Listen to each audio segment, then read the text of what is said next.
آیا با آنچه در اینترنت می‌خوانی و می‌بینی باور داری که حقیقت است؟ سلام علیکم دوستان. ما لایحه نو با نام دلیلگرد را آغاز می‌کنیم که یک لایحه آموزشی رسانه‌ای است که هدف آن مبارزه با اطلاعات بر دروغ و بلند برداشتن سواد رسانه‌ای میباشد. ما کوشش می‌کنیم به شما ملکه‌های دریافت معلومات با اعتماد را آموزانیم تا شما توانید خود را از خبرهای بر دروغ حفظ نمایید. دلیلگرد از دو واژه علاهیده دلیل و گرد عبارت است.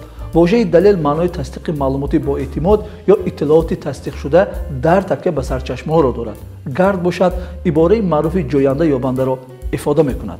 به این ترتیب دلیلگرد را میتوان همچون جوینده دلیل‌ها معنی داد کرد.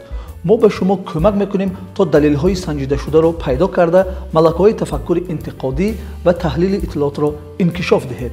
در دایره لایحه ما نوارهای درسی، پادکست‌ها و محتواهای آموزشی آید به اصول‌های دلیل سنجی، بی‌خطری رقمی و محافظت از اطلاعات بر دروغ را آماده خواهیم کرد.